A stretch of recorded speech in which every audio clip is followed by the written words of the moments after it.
गैली बजारो बजरिया कछला राजा बोलल बोली बजरिया कछला राजा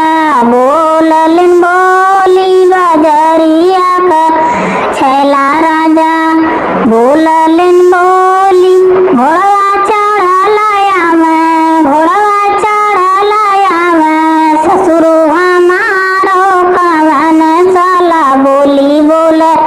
बउहर हमारो कवन साला बोली बोले बउहर हमारो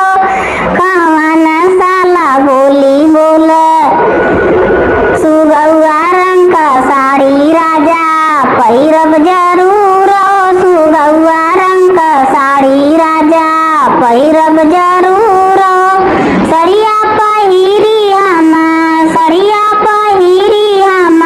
गैली बजारो बजरिया कछला राजा बोलल बोली बजरिया कछला राजा बोलल। तो गाइस जैसे रजनी नो वीडियो देखने से वीडियो को लाइक एंड चैनल पर बेल आइकन को सब्सक्राइब कर देना। आपको वीडियो वीडियो की तरह तो प्लीज सब्सक्राइब कर बेल आइकन को प्रेस कर देना।